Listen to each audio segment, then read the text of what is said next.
Boa tarde.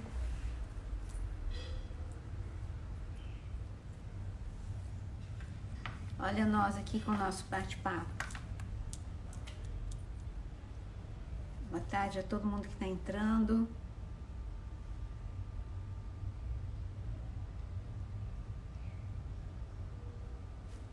Muito boa tarde. Vamos ver quem é que já chegou? Socorro. Ah, Pastor Beethoven. Gláucia. E chegou a Filipinas também. Que bênção. Hoje tá tudo internacional, hein? Oh, Pastor Gessé, saudades. Precisamos fazer uma live, hein? Eu compartilhei aquele seu vídeo que você mandou. Incrível.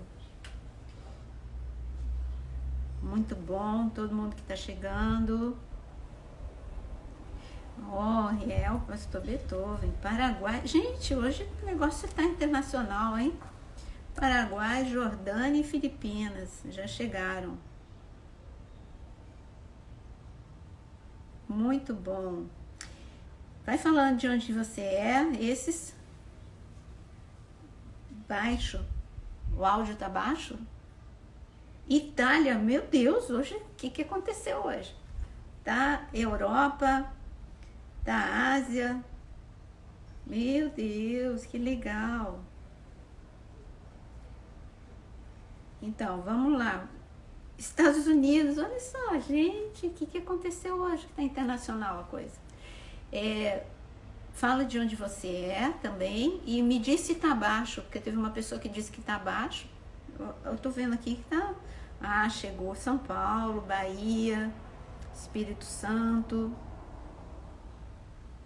Chegou, o pessoal tá chegando. Nordeste chegou, Ceará, Salvador. Aí, o Nordeste é fiel. Todo mundo, Fortaleza, tô falando. Daqui do Brasil, o Nordeste é o mais fiel. Gessé, Pastor Gessé. O negócio tá bonito hoje aqui, hein? Piauí, Norte e Nordeste. Ah, tá ótimo o som, não tá? Então, é você mesmo, você que falou que tá baixo, verifica aí o seu, onde tá o volume seu, deve ser o seu volume mesmo, tá bom?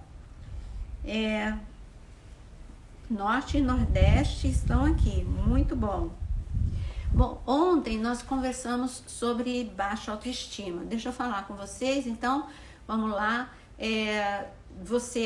O aviãozinho é para você compartilhar essa live com quem você acha que vai ser importante, que é útil. E os dois rostinhos, ou aquela mensagem que o Instagram fazer uma live compartilhada com a pastora Naira, não clica nisso, porque agora é um momento de live sozinha. À noite também vai ser sozinha. Mas aí estão dois pastores que eu quero muito fazer de novo, né? O pastor Gessé e o pastor Beethoven. Então, o sozinho que eu digo, porque é um bate-papo nosso. Eu vou falar um pouquinho sobre outro assunto que não baixa autoestima e para depois a gente conversa um pouquinho. Aí sim, no momento que eu falo assim, vamos fazer pergunta, aí você escreve a sua pergunta. Se você quiser escrever até nos comentários, mas não agora, porque agora eu não vou conseguir ler a tua pergunta, porque eu vou falar, vou pôr uma exposição de ideias e depois aí sim, eu abro para um bate-papo, para uma pergunta. Nós falamos ontem, nós temos falado no decorrer dessa quarentena sobre emoções. Hoje à noite você vai ver como para nós sermos revestidos de poder e vivermos um grande avivamento, como nós precisamos estar restaurados emocionalmente.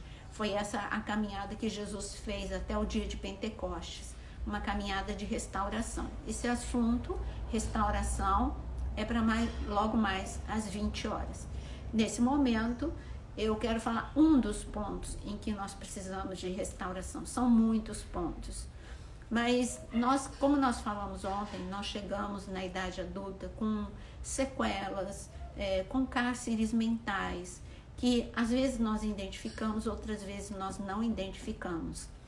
E nós precisamos desativar esses cárceres, porque senão nós vamos ser pessoas bem repetitivas e previsíveis. Quando nós somos pessoas previsíveis em relação ao mundo espiritual, eu digo que o inimigo ele sabe aonde te derrotar. Por exemplo, qualquer ofensa, você sai da igreja, você se afasta das pessoas. Aí ele não tem muito trabalho com você, não é? Você é bem previsível. Então ele vai sempre colocar situações repetitivas para que você caia na mesma armadilha. Você só muda de igreja, mas você não venceu o problema. E você precisa resolver e vencer o seu problema. Porque, pensa bem, Jesus ele teve decepção com os discípulos, ele teve decepção com líderes, com fariseus, com publicanos. E Jesus não desistiu de nenhum deles. Ah, mas ele desistiu dos publicanos. Não, a gente vê que ele não desistiu dos publicanos. Você vê que ele nós vemos a conversão de 2, que ele não desistiu. Ele não desistiu nem de Zaqueu, nem de Mateus. E isso em relação a publicanos. Em relação a fariseus, nós temos registrado que muitos fariseus se converteram. Tem aquelas pessoas na vida da gente que nunca vão querer mudar, mas aí não é responsabilidade tua. Você tem que estar sempre aberto para dar uma nova chance. Mas a não mudança dessas pessoas não é responsabilidade tua, tá bom? Então, hoje a gente vai continuar a falar de um assunto que é impaciência. E isso, ontem nós assim, esmiuçamos o assunto baixa autoestima, mas hoje a gente vai falar um pouquinho mais. Eu falei muito rápido sobre impaciência. A impaciência, quando eu falo de impaciência, eu estou falando também de raiva, eu estou falando de descontrole, todo e qualquer tipo de descontrole emocional. E quem não sofre desse tipo de descontrole? Hoje é uma sociedade impaciente. E eu anotei algumas frases para a gente poder trabalhar, que aí fica melhor, né? Eu queria que você abrisse Mateus capítulo 5, que é o nosso Sermão da Montanha. Mateus capítulo 5. Não, eu ainda não li nenhuma passagem, essa é a primeira passagem. Mateus capítulo 5, versículo 4, está escrito. Lembra que eu disse que o Sermão da Montanha é o código da felicidade, é um acerto na rota da humanidade. E aqui Jesus está falando o que é ser feliz. Em todas as bem-aventuranças, você não vai encontrar Jesus dizendo ser feliz é ser importante, ser feliz é ter roupa bonita. Você não vai ver ser feliz é saber se maquiar. Tudo isso são complementos. Mas a felicidade, porque essas coisas vêm, essas coisas vão embora. Mas Jesus está falando de coisas perenes, não de coisas passageiras. E uma das coisas que ele diz em Mateus capítulo 5, versículo 4, ele diz que ser feliz é ser manso, porque então você herda a terra. Então, vamos parar para pensar nisso. Mansidão fala de autocontrole, fala de domínio próprio, que é um fruto do Espírito. O fruto do Espírito não confunda com dom espiritual. O dom espiritual, você não faz nada no sentido que você ora e você recebe. É algo que você tem que buscar espiritualmente. Fruto do Espírito, não. Fruto do Espírito fala de transformação. O fruto do Espírito não adianta você orar e falar, Deus me dá autocontrole. Ele vai falar, estou tentando trabalhar em você que não ajusta. Eu estou te dando oportunidades para você exercitar autocontrole e você falha uma após a outra, porque você não quer, é mais fácil você ficar numa zona de conforto, que é um padrão de comportamento que você tem que te torna previsível. Então, quando eu estava falando de ser previsível, eu digo que ser previsível para as pessoas, você cai em descrédito. As pessoas não acreditam mais em você, porque você sempre reage da mesma forma. Quando alguém te provoca, você sempre revida na hora, sem pensar. Quando alguém te contraria, porque você não aprendeu a lidar com frustração.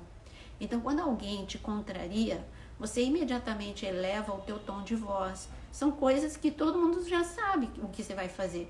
Você sai batendo porta, batendo o pé, você quebra alguma coisa num instante, num rompante de ira, você fala palavras que você não deveria falar, você é previsível. Então, até mesmo para o teu filho, o tipo de reação que você tem previsível faz com que ele não te ouça mais. É um discurso que ele sabe de cor e salteado, são promessas que você faz e que você nem cumpre. Na hora da raiva você fala coisas que depois você nem vai cumprir. Então você cai em descrédito diante das pessoas. E diante das trevas você não cai em descrédito, não.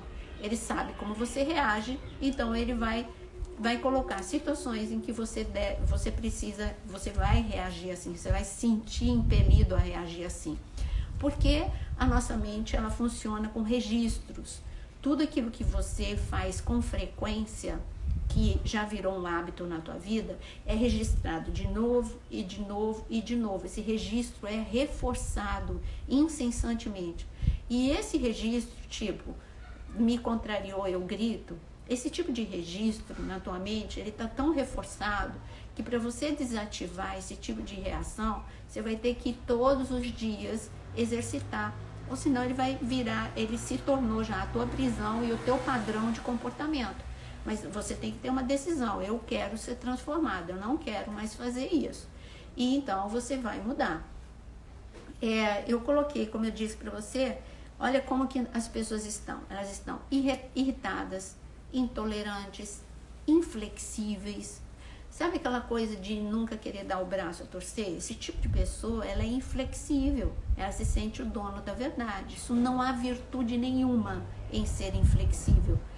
A virtude é você ser flexível, sempre pronto a assumir o teu erro, a aprender com quem já teve uma experiência nessa área, a aprender com Deus, a aprender na Bíblia e a aprender com aqueles que são mais maduros. É a famosa coisa que você acha que os seus pais não sabem mais nada, que os seus líderes mais maduros não sabem mais nada, mas eles sabem, é a experiência. Então é ouvir literalmente a voz da experiência.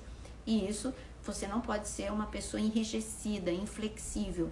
E a outra coisa que eu coloquei para você, eu não sei se você lembra, em uma live anterior eu disse que nós podemos ter emoções contraídas e emoções dilatadas.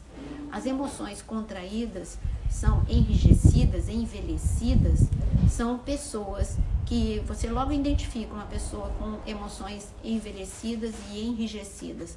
São pessoas que criticam demais, são pessoas que só vê o lado negativo de tudo. São pessoas totalmente críticas, reclama e critica. Então, são tensas, elas são irritadiças, elas são inflexíveis, como eu acabei de falar. Esse tipo de pessoa tem emoção envelhecida. Já eu comparei, eu lembro que eu falei para vocês, eu comparei que uma criança, ela tem emoções dilatadas. Aliás, Paulo falou sobre isso para os Coríntios. Ele disse assim, olha, o meu amor por vocês é dilatado. Quando você lê as epístolas aos Coríntios, você vê que Paulo tinha muitas reclamações sobre a igreja, sobre a imaturidade, sobre todos os erros que eles estavam cometendo. Mas ele consegue acabar a epístola, em todo momento ele fala uma coisa, mas ele elogia, ele inspira, ele fala alguma coisa boa para eles. Ele fala uma coisa ruim, mas fala várias coisas boas. E no final ele diz, olha, sabe uma coisa? Vocês não têm o mesmo nível de amor que eu tenho por vocês. Mas ele falou assim, vocês não têm dilatadas emoções, sentimentos dilatados, mas os meus são dilatados, o meu amor é dilatado por vocês. Então, quando a gente fala de amor dilatado, nós estamos falando também de emoções. Paulo, no decorrer do seu ministério, é nítido você ver que ele, que era ou impaciente, ou irado, ou irritado, nós começamos a ver Paulo, ele continua forte, o temperamento não muda, ele é um líder. Se você quer encontrar um líder mais dócil, você vai encontrar um Davi.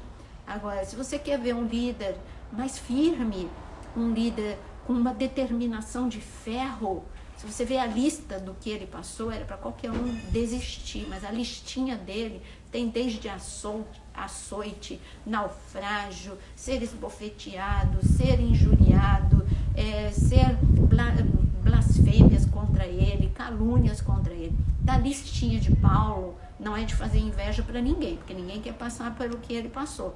Mas você vê que ele está ficando, nas epístolas, você vai vendo esse movimento. Você vai ver um Paulo irritado, ficando cada dia mais manso, cada dia não é a mansidão de Moisés, por causa do temperamento, ele é colérico. Mas você vê dentro do temperamento dele, ele é uma pessoa mais mansa. Por exemplo, tem líderes que demonstram o seu amor através de muito beijo, muito abraço. Eu demonstro pessoas coléricas, eu sou colérica. Então, os coléricos, eles demonstram o seu amor pela dedicação incansável. Por exemplo, o que eu estou fazendo nessa quarentena, eu podia estar tirando para fazer um monte de coisa para mim. Mas eu estou fazendo minhas devocionais, meus estudos, tudo que isso é para mim. Eu estou falando em termos de descanso, mas o tipo de amor que o colérico demonstra é fazendo alguma coisa pelo outro, produzindo. Então, Paulo, ele era uma pessoa incansável. Ele viajava o tempo todo, ele ensinava o tempo todo, ele falava o tempo todo, ele exortava o tempo todo. Então, são tipos de amor diferentes. A linguagem de amor, as 5 linguagens de amor que a gente conhece, quando a gente olha para os temperamentos, é diferente. O colérico, ele expressa o amor dele diferente e ele entende também o receber amor de uma forma diferente dos outros temperamentos. Isso a gente fala outro dia. Hoje a gente está falando de irritação, falta de domínio próprio, nós estamos falando em contraposição de equilíbrio e mansidão. Eu queria ainda ler para você o seguinte, que nós, olha só, nós não fomos ensinados desde pequenos, a aprender a lidar com frustrações, com dores, com perdas. Nós, como Homo sapiens, Deus nos fez de uma forma tão extraordinária, com essa capacidade para nós superarmos e nos reinventarmos no caos. Mas nós precisávamos aprender.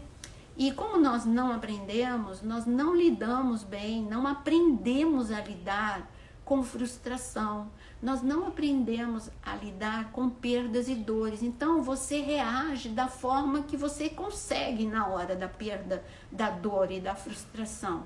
Mas ninguém te ensinou. Mas quando você olha para a Bíblia, até que Jesus ensinou, é a gente que não olha com esse olhar. Jesus ensinou o tempo todo como lidar com perda, como lidar. Ele ensinou a gente, você quer ver? Um dos itens para você aprender a lidar com perda é você não esperar de uma pessoa além daquilo que ela pode te dar. Jesus, ele praticou isso o tempo todo. Ele não esperava de Pedro além do que Pedro podia dar. Ele não esperava de Mateus além do que Mateus podia dar. Mateus era daquele jeito. Mateus, ele se converteu de fato e de verdade. Ele largou tudo. Aliás, todos tiveram isso em comum. Todos largaram tudo, todos os discípulos. Mas dos discípulos, você não vê Mateus como uma pessoa... Pelo menos a Bíblia, ela é clara quando o discípulo é mais afetivo. Então mostra que Pedro, Tiago e João eram mais íntimos, eles eram mais intensos. E Mateus, ele tinha um jeito dele, ele era fiel, foi fiel, mas ele tinha um jeitão dele, ele teve outra bagagem. Ele, como um publicano, ele aprendeu, ele tinha uma bagagem de não envolvimento, porque se ele se envolvesse com as pessoas... ele estaria perdido como publicano, ele não ia conseguir nunca cobrar os impostos. Então ele aprendeu com os romanos a ser insensível. Durante os 3 anos de caminhada com Jesus, você vai vendo uma transformação em Mateus, mas ele precisou aprender a se envolver, a se importar, e as lições eram diárias, desde ter que alimentar uma multidão, até ter paciência com as pessoas que queriam se aproximar de Jesus, acordar na hora que ele não gostaria de acordar. Ele, que era um publicano e tinha um trabalho de escritório, ele teve que aprender. Imagina quando que Mateus ia pensar em entrar num barco de pesca e ainda enfrentar a tempestade. Então, todas essas coisas, todos os dias, Jesus ia desconstruindo em Mateus o seu conformismo e fortalezas que já estavam muito edificadas na vida de Mateus, e uma delas era essa: não se importar com a dor do próximo. E a gente vê uma transformação. Agora, ainda sobre esse item, olha, a gente precisa aprender a lidar com frustração, com tristeza, com perda, com fracasso e com trauma. Na verdade, nós precisamos aprender a lidar, olha que são duas coisas difíceis: lidar com aplauso e com vaia. A vida é feita de subida e descida. Todo mundo vai ter que enfrentar um dia aplausos, que são os elogios, e as vaias, que são as críticas. Isso faz parte, não adianta. Não tem ninguém que não tenha enfrentado momentos de aplausos e momentos de vaias. E nós precisamos aprender. No momento de vaias, que é no momento de críticas, você precisa filtrar e saber o que é verdadeiro para você poder ser transformado. Realmente, isso está todo mundo reclamando, eu preciso transformar. Agora, aquelas vaias ou aquelas críticas que não são construtivas, mas são para te destruir, essa você não abre o peito e não recebe. Agora, lidar com o aplauso, você tem que saber que você precisa ficar longe do egocentrismo, da vaidade. Você tem que aprender a aceitar o elogio sem que isso suba a tua cabeça, sem que você se torne um Salomão que tanto elogio sobre a sabedoria dele subiu a cabeça, que ele achava que aquilo era tudo na vida dele, e tudo na vida dele não era isso. Nem o dinheiro, nem a sabedoria. Era Deus que deu tudo para ele. Ele nunca podia ter perdido a humildade que o pai dele teve até o último dia da vida. Teve erros, mas a humildade. E inteligência emocional é isso. É você aprender com os erros e os acertos, aprender a lidar com os dias de aplauso e com os dias de vaia. E nós precisamos ensinar as nossas crianças também. Tanto as crianças de fato, quanto as crianças emocionais, as crianças espirituais. E por falar em crianças espirituais, o treinamento de Jesus com os seus discípulos nas emoções foi um treinamento intenso, porque se nós começarmos a analisar todos eles no início da sua trajetória, eles são homens que, na verdade, eles eram gigantes espirituais, porque a gente não pode tirar o mérito. Foram homens que, sem o Espírito Santo, sem ter o Espírito Santo dentro deles, eles tinham visitações do Espírito Santo, mas hoje, como nós temos, eles não tinham. Eles tiveram coragem, todos tiveram coragem de deixar absolutamente tudo por amor a um chamado, por amor a Jesus. Dedicação total, integral. Eles tinham, está escrito nos evangelhos, que eles não tinham tempo nem para comer. Então, foi uma renúncia muito forte. Então, espiritualmente, eles eram gigantes. Estavam aprendendo a ter mais fé, claro. Em vários momentos, Jesus confrontou dizendo que eles tinham pouca fé. Mas eles foram aumentando o nível de fé. Quando nós os encontramos como apóstolos, a gente vê eles gigantes da fé. Mas eles tinham uma vida espiritual legal, vida de oração, vida de aprendizado da palavra, da hora que acordavam, da hora que iam dormir. Agora, eu digo para você que em relação às emoções, eles eram meninos, inconstantes, agitados. Toda agitação mostra falta de maturidade. Ora eu sinto isso, ora eu sinto aquilo, não há uma estabilidade. Então, emocionalmente, eles eram meninos e como crianças não sabiam lidar com a dor e com a perda. Eles, assim, esperneavam no momento da dor e da perda. Eu queria também dizer para você, eu anotei aqui, eu vou pôr itens para nós termos autocontrole. Eu vou ler um versículo para você. Vou ler primeiro o versículo e depois eu vou falar item por item de como nós temos autocontrole. Salmo 37, versículo 8. Evite a ira, rejeite a fúria. Evite a ira. Você sabe qual é o que te leva a perder controle. Então, você tem que se afastar dessas coisas. Então, evite a ira, rejeite o furor. Quando ele entrou, mas se não deu para evitar e ele entrou, você tem que rejeitar. Como é que eu vou rejeitar? Sai em nome de Jesus, não vai adiantar na hora, não. Você tem que tomar algumas medidas, sabe, SOS. Você vai ter que, primeiro, ter alguns compromissos com a tua saúde emocional. Número 1, não responder na hora da... Eu venho falando isso há muito tempo, hein? Não responder na hora da ira, porque você está dentro de uma janela killer, de uma plataforma que bloqueia a tua inteligência. E literalmente bloqueia a tua inteligência. Então você vai falar coisas que não são inteligentes, não são boas, não são puras e não são agradáveis. Então evite responder no momento do seu conflito. É assim que a gente rejeita. Se afaste para depois você poder voltar para resolver esse assunto. Primeiro você se afasta, deixa passar um pouco. É a mesma coisa quando os pais não podem, eles não podem repreender os filhos com ira. Eles têm que repreender o filho com autoridade, porém não com ira. É aí que está um leve erro, um leve não, que prejudica muito. Porque olha o que está escrito, não se irrite, eu ainda estou no Salmo 37, versículo 8, escreve aí para quem for perguntar, Salmo 37, versículo 8, evite a ira, rejeite a fúria, não se irrite, porque isso só vai dar mal. Gente, é a Bíblia falando, agora não estou nem falando de gestão emocional, é a Bíblia que está dizendo vai dar mal. Se usar a gíria, vai falar, vai dar ruim, não dá, não vai por esse caminho, tá? Os irritadinhos aí do pedaço, escuta bem, coloca o Salmo 37, versículo 8 ali na porta da tua geladeira. Olha o que está escrito. Versículo 15, Provérbios 15, versículo 1. Escreve aí, Provérbios 15, versículo 1. A resposta calma, falando de palavras em momento de ira e de impaciência. A resposta calma desvia a fúria, mas a palavra ríspida piora, desperta a ira. Então são coisas que nós precisamos evitar.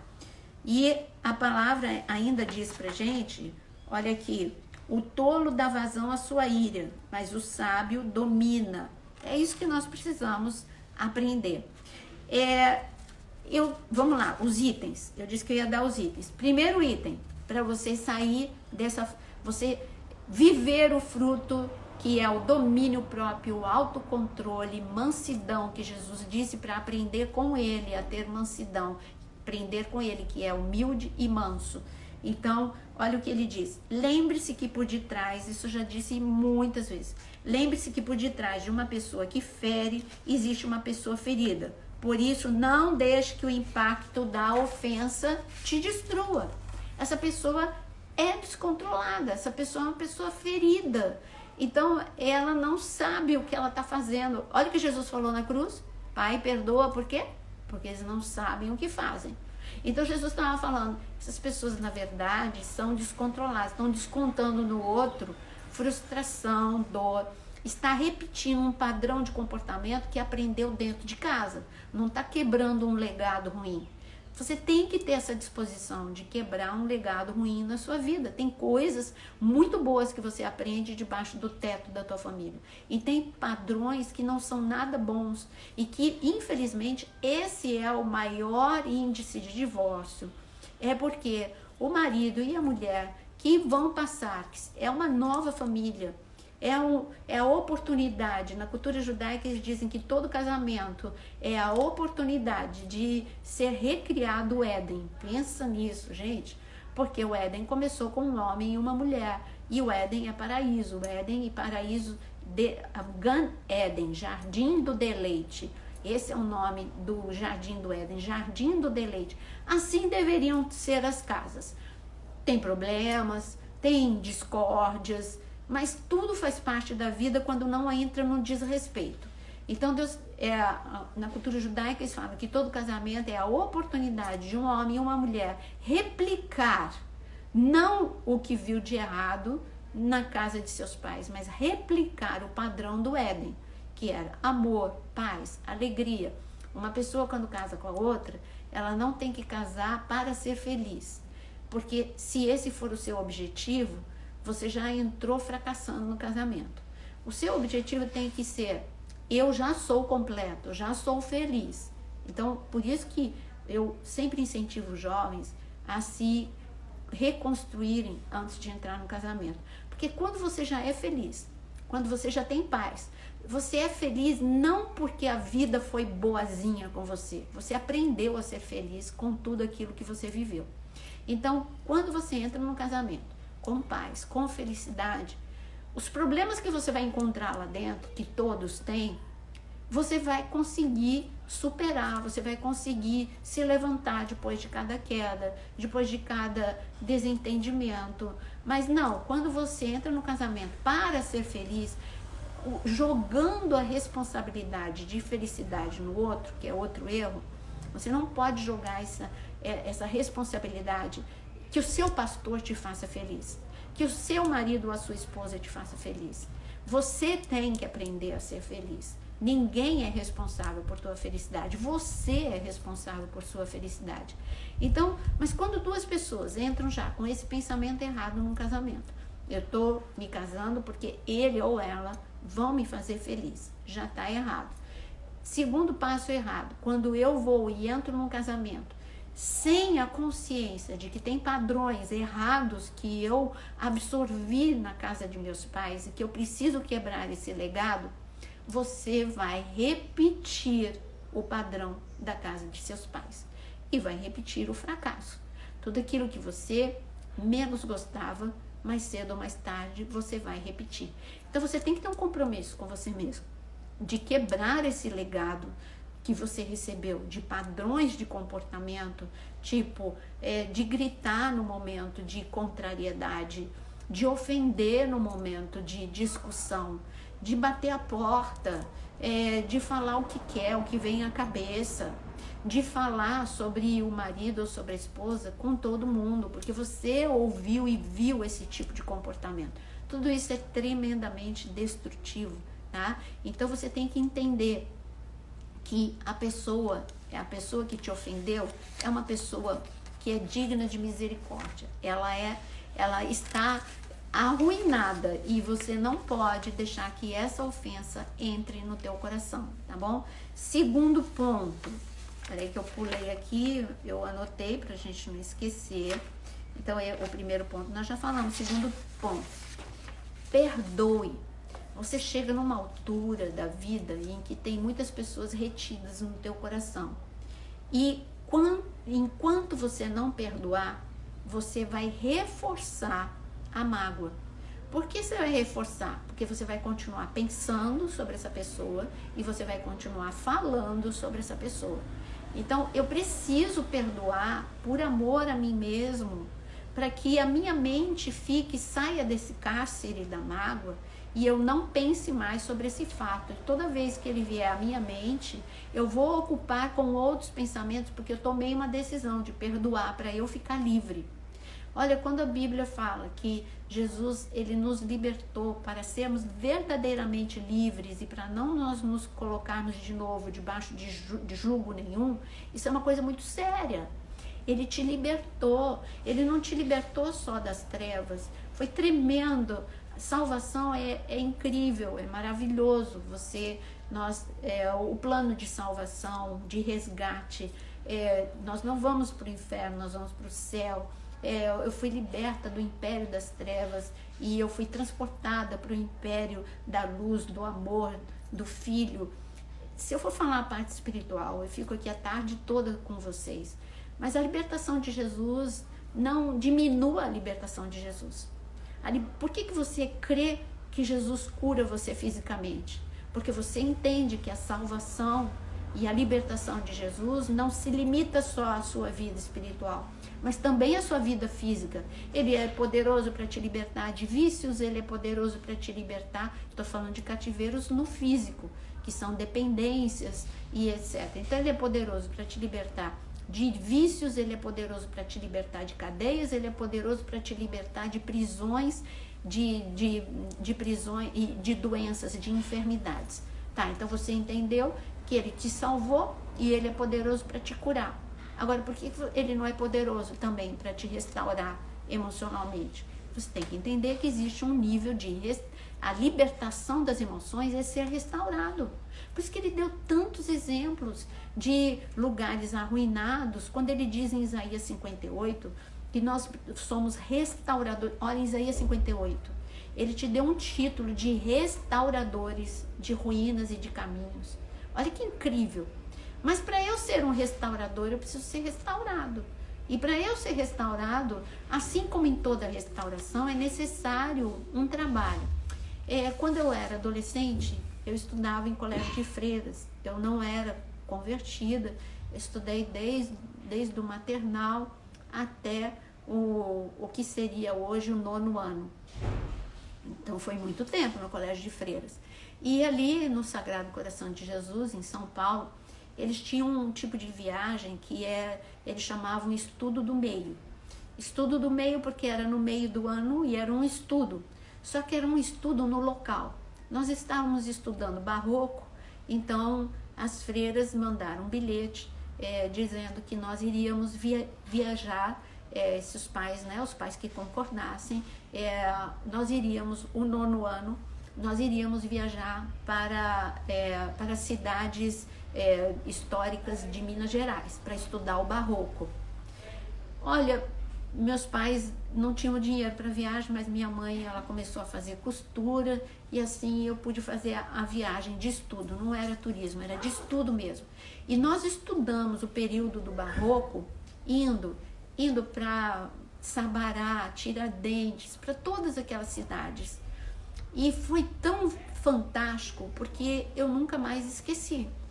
Até mesmo quando eu fui prestar o vestibular, eu lembrava de tudo do barroco, porque eu vi com os meus olhos, eu estudei diferente, não foi nos livros, foi vendo. E uma das coisas que tinha me deixado bastante impactada foi as restaurações que eles estavam fazendo naquele momento, nas obras de Aleijadinho e de outros. E o que eu gostei é porque depois, quando eu comecei a estudar restauração emocional, logo me veio à mente aquelas restaurações que estavam sendo feitas lá em Minas Gerais naquele momento, quando eu fui. E o que é restaurar? É você levar de volta para o original, e bem fiel ao original, o estado em que aquela obra que está arruinada, ela se encontra, e voltar para o estado original.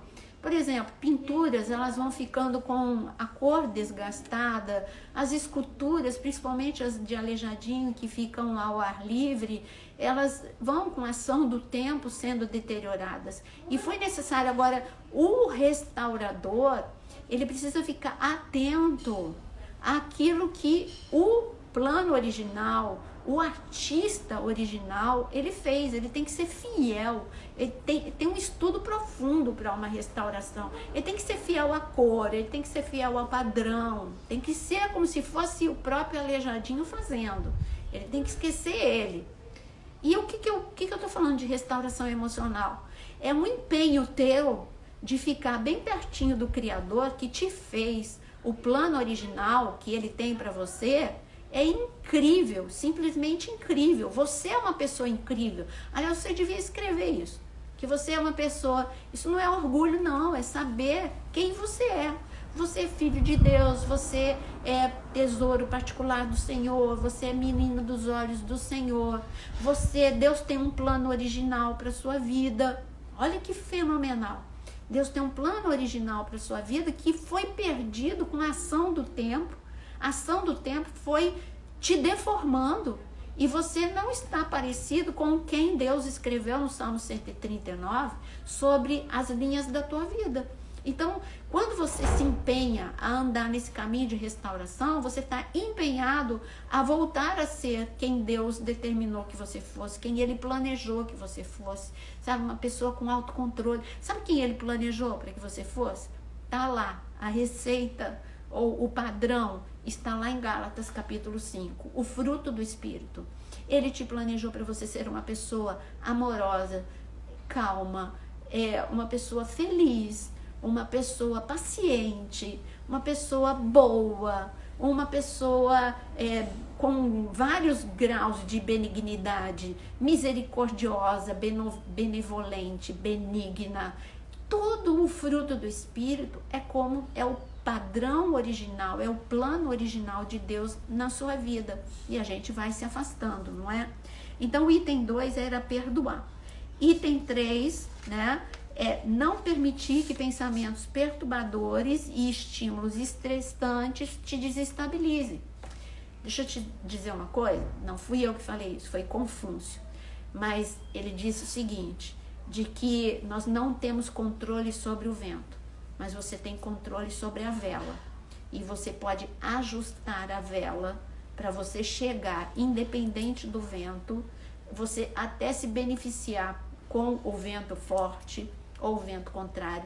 É uma questão de ajuste de vela para você chegar até o porto, até o lugar desejado. Pensa no que eu acabei de falar. Você não tem controle sobre as coisas da vida que acontecem. Você não tem controle sobre perdas e frustrações. Você não tem controle sobre tragédias que podem vir a acontecer. Mas você pode ajustar a vela. Você pode se adaptar. Você pode ser resiliente. Você pode usar superação para você ficar mais forte com o impacto que veio. Eu vejo, sabe, eu na minha época, estava na moda para criança, né? Eu via muito João Bobo. O João Bobo era assim, eu não sei, os mais jovens se têm contato com o que é o João Bobo. Era um boneco que tinha areia, né, na base e de plástico, geralmente. Aí você dá a tapa e ele volta, ele dá um soco e ele volta, dá um soco e ele volta. Ele não fica deitado, porque a parte superior é leve, a parte inferior tem um peso, então ele volta depois do impacto. Eu vejo Paulo assim, toda vez que ele recebia um impacto, ele vai para a lona, e aliás não tem vencedor que não tenha beijado a lona um dia. Então, todo vencedor já beijou a lona um dia. Então, ia Paulo, vinha um impacto, Paulo caía, mas Paulo levantava e levantava com mais força. E Jesus ensinou isso pra gente no Getsemane. Só no Getsemane ele ficou frustrado com os amigos que dormiram e não oraram por ele. Ele foi traído por Judas, ele foi traído por todos da multidão, porque chegou uma multidão lá e ninguém o defendeu. Tudo bem, era o momento dele entregar a vida, mas alguém podia ter tentado e ele diria, não, eu vou entregar a minha vida, chegou a minha hora, mas pelo menos dava um alento emocional, sabe, nas emoções, um acalento de consolo. Puxa, olha que nível que ele me ama, tá querendo ficar aqui do meu lado. Então Paulo, eu via esses impactos e Paulo sempre voltando. E você não volta de qualquer forma. O João Bobo, ele volta com uma força que, se você não tomar cuidado, ele vem para tua frente, ele vai bater no teu rosto. Então, ele volta mais forte ainda, depois de uma queda, depois de um impacto. Não podem pequenos impactos causar grandes danos na tua vida. E os grandes impactos, eles têm que ser usados para te fortalecer e não para te destruir. Terceiro ponto, nós já falamos. Quarto ponto, não espere mais do que a outro pode te dar. Ninguém dá aquilo que não tem. Se aquela pessoa não te dá abraço, é porque ela não aprendeu a abraçar. Ela não recebeu o abraço. Não espere aquilo que a pessoa não tem. Se ela não te beija, é porque ela não foi beijada e ela não aprendeu a beijar. Então você pode fazer algum movimento para mudar essa pessoa, mas não se ofender, é porque ninguém pode dar aquilo que não tem. Jesus, ele foi mestre nisso. Ele não esperava aquilo que a pessoa não tinha. Ele ficava contente com aquilo que a pessoa tinha naquele momento, e ele ajudava aquela pessoa a crescer para ficar melhor e poder até vir a dar aquilo que ele gostaria que ela desse, não é? Eu queria ler uma coisa que eu achei fenomenal sobre impaciência, uma definição, olha só. O impaciente, a impaciência é a incapacidade de sofrer sem que haja um desespero demasiado. Porque assim, o impaciente é ansioso. Então a ansiedade, definindo, é isso, é a incapacidade de você sofrer por algum assunto sem que isso traga um desespero demasiado na sua vida. Também é um estado, a ansiedade é também um estado de preocupação permanente que impede o sossego e o relaxamento. É um estado de preocupação permanente que impede você de relaxar. E é um aborrecimento constante que te leva à beira da irritabilidade. É um aborrecimento que vai estar constantemente na tua mente e que te leva para a irritabilidade. E o outro fato e por fim, aquela pessoa que quer atingir determinada meta e por fim, aquela pessoa que quer determinar, e custe o que custar. Essa é uma pessoa impaciente. Ela quer, mas não é por determinação, é por teimosia. Então, são esses itens que te levam à impaciência e te levam à ansiedade. Amados, eu queria dizer que Jesus, ele mostrou pra gente em 3 anos como ele teve paciência na restauração eu vou tirar Judas, tá?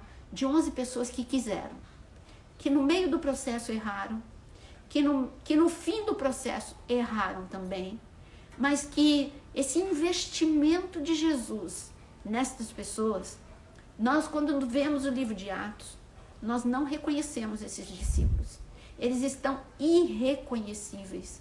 Eles são homens fortes, valentes, homens corajosos. Aliás, quando Jesus, o que ele mais disse, ele disse para a gente ter bom ânimo. E ter bom ânimo é ter coragem. E coragem é uma força emocional.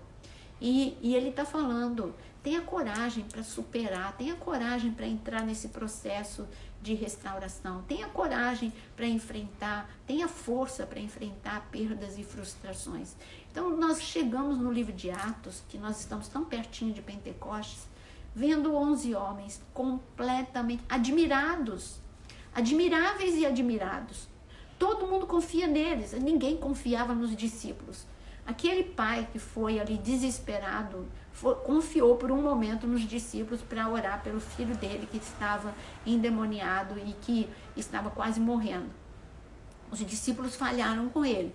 Tudo bem, tem vários momentos em que os discípulos eles falham diante dos olhos da multidão, mas depois eles estavam tão irreconhecíveis que eles eram admiráveis e admirados pela unção, sim, porém também pelo seu procedimento, pelo seu comportamento, porque eles verdadeiramente se tornaram testemunhas de Cristo.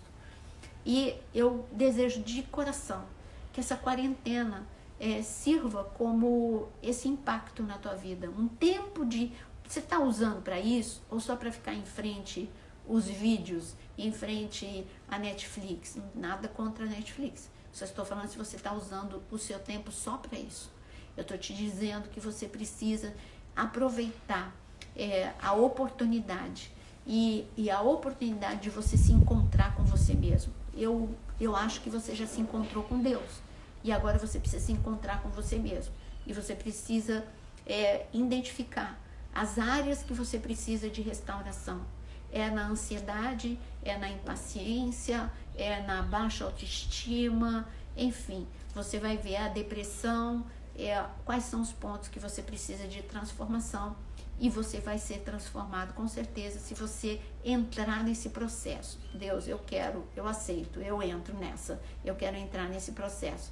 Eu vou deixar agora um tempinho para você perguntar para mim, deixa eu ver se tem pergunta aqui. Se não, não sei se está na caixa ou se vocês só me ouviram hoje. Eu não sei qual foi o assunto aqui da Bernadette, que falou os dois sobre quem que é. Sim, você é incrível, vocês têm que saber isso, que vocês são incríveis, insubstituíveis e que a vida é curta, como eu disse ontem. Lembra que eu disse? A vida é curta, irrepetível.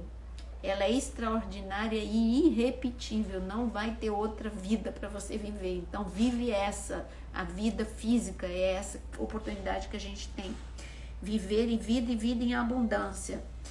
Vamos ajustar nossas emoções, não temos isso. Muito bem. Nós não temos controle sobre o vento, mas podemos ajustar a vela. Obrigada, Adriana. Obrigada, Adriana. Os grandes impactos não podem nos destruir. Não espere um abraço de quem não abraça. Muito bem, repetindo as frases, né? Pequenas mudanças, o que é transformação? São pequenas mudanças nas nossas atitudes que vão produzir uma grande transformação. Estou mudando a cada dia, que bênção. Quais foram os primeiros 3 tópicos? Tá, eu já vou falar. Sim. Aqui. Obrigado. Pastora Ludmila já está voltando. Que bom que, Luiz, você colocou. Muito bom. Parabéns. Você colocou os itens anteriores que eu tô aqui com umas assistentes fenomenais, hein? Aqui, Pastor Beethoven. Que lindo que você escreveu, Pastor Beethoven. Qual o livro adequado para lidar com a ansiedade? O Dr. Augusto Cury, o meu tá saindo, hein? O meu tá saindo. Dentro de um mês, o meu livro tá saindo. Mas o Dr. Augusto Cury, ele escreveu vários sobre ansiedade. Ansiedade para criança, ansiedade para adolescente. Pode procurar na lista, que todos são muito bons, tá? Que bom. Como você faz, Roberta, para saber o seu temperamento? Eu vou fazer uma live sobre temperamentos. É claro que eu não vou numa live conseguir fazer um estudo profundo de temperamento, porque existe um estudo superficial só para você identificar, e existe que tem várias nomenclaturas e eu posso fazer essa live com vocês. Mas existe um estudo um pouco mais profundo, mostrando que você tem um temperamento para agir socialmente, outro profissionalmente, etc. e tal. Mas eu gosto muito do teste de temperamento, que é muito básico, né? Do Tim LaHaye. Eu acho que ainda está disponível. Se você colocar assim, teste para temperamento Tim LaHaye, Tim é T-I-M, é um nome, Tim, depois L-A, e depois o sobrenome dele, alguém escreve aí para mim, Haye, H-A-Y-E. Então, eu gosto dos testes dele, que são simples, bem simples, mostra assim o primordial para você, e essa é uma das formas, fazendo um teste. Outra seria você ouvir, você se identificar. Então, eu vou fazer uma live sobre temperamentos. Eu já fiz uma com a pastora Bianca, mas eu vou fazer outra sozinha aqui pra gente conversar sobre temperamentos, tá bom? Que bom, Belo, Cristina, né? Que você identifica, todos nós precisamos de restauração. Como eu disse, nós chegamos, assim como quando eu cheguei lá em Minas, e eu vi como ficou pela ação do tempo destruído, que um dia foi muito belo. Quando nós nascemos, nós somos inteiros, mas a vida nos golpeia e nós ficamos irreconhecíveis. Agora, a gente precisa ficar irreconhecível por causa da transformação e não por causa da deformação. Olha aí o que eu falei. Você precisa ser irreconhecível por causa da transformação e não por causa da deformação que a vida fez com você. Sim, deixa eu ver aqui mais.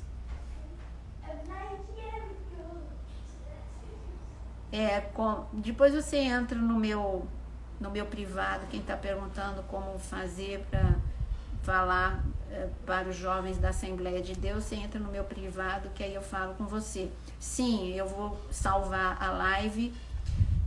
Sim, falta de inteligência emocional faz com que a gente tenha muitos distúrbios, tá bom? Distúrbios. Muito bom esse livro que você está lendo, Dal. A Ansiedade, Como Enfrentar o Mal do Século, do Dr. Augusto Cury. É claro que eu vou elogiar ele, eu trabalho junto com ele, tá bom? Não, querida, não escute esse áudio dos 3 dias da escuridão. Esquece, tá? A superar o luto, não vai dar tempo de eu falar agora, eu falo em outra live. Bom, eu eu vou ser cortada em 3 minutos. Você acha que é verdade? Não, já te respondi. Não, Fernanda, não é. Isso são, infelizmente, isso não tem a ver com essa live, a pergunta. É um áudio que tem sido distribuído por aí, falando que nós vamos ter 3 dias de escuridão. Eu sou professora de escatologia. E quando você você fala uma profecia, você tem que estar de acordo com a palavra. E a palavra fala de escuridão em Joel capítulo 2, mas não é para esse momento antes do arrebatamento. Essa escuridão é para a tribulação. Então eu não vou entrar aqui em escatologia, eu só estou avisando que não fique em pânico, não é algo para agora. E são pessoas que às vezes... eu não quero entrar nesse assunto, mas existem todos os tipos de profeta. Existem profetas que falam daquilo que está na sua própria mente. Existem profetas que falam daquilo que é a sua própria imaginação. Um profeta de Deus, ele fala aquilo que está de acordo com a palavra de Deus e, com certeza, como está escrito em Deuteronômio 18, se cumpre completamente aquilo que ele fala. Então, você tem que tomar muito cuidado. Isso está no assunto de emoções, a ansiedade que esse tipo de áudios e vídeos que são não verdadeiros, que são, nós temos fake news também no meio evangélico, por que não no meio gospel? Você tem que ser muito prudente. A Bíblia fala para você analisar tudo. Então, analisa. Eu digo para você até, é melhor você ser prudente a ponto de você duvidar de tudo antes de confiar. Duvide, confira com a palavra. Está no tempo certo? É o timing disso? Então, não escute. E uma profecia, ela é confirmada por Deus no coração. Ela não traz medo, ela traz paz. E uma profecia, ela é confirmada por mais profetas, não por um único profeta. Então, são vários itens. Eu sairia daqui, agora já está acabando a live mesmo. Quando eu chegar em mais seguidores, em 100 mil, aí não acaba a live, mas por enquanto a live acaba com 1 hora, então eu prefiro acabar aqui. Eu respondi as perguntas. Sim, eu vou falar mais sobre o curso. Não, eu só não conseguiu porque eu tirei, porque nós vamos abrir uma nova turma. Entrou muita gente e aí a gente não deu para fazer uma turma direito. Então agora nós estamos selecionando e vai ser, ainda essa semana a gente avisa, tá bom? Vai ser reaberta as inscrições com ordem para que outras turmas, que várias turmas possam ser começadas, né? E que ninguém fique de fora. Então, quem não conseguiu vai poder fazer a inscrição no curso, tá bom? Então, olha, por hoje nós falamos de irritação, de descontrole, que você possa ouvir de novo, porque você sabia que uma coisa você precisa, para ficar na sua mente, precisa ser repetida de 2 a 3 vezes para você conseguir colocar em prática. Então, ouça de novo enquanto ela vai estar gravada, vai ficar 24 horas no ar. Ouça de novo, compartilhe com quem você acha que vai ajudar e até daqui a pouco, porque 8 horas nós vamos ter aula agora. Aí é outra coisa, aí é a pastora Naira que entra, né? Aí é o lado espiritual, nós vamos falar sobre Pentecoste, que também é um caminho de restauração para receber o poder de Deus. 8 horas da noite. Se você não ativou a notificação lá onde tem o aviso da aula, e você ativa para você ser lembrado às 8 horas da noite. Que Deus abençoe todo mundo e amanhã voltamos falando mais sobre emoções. Que Deus te abençoe.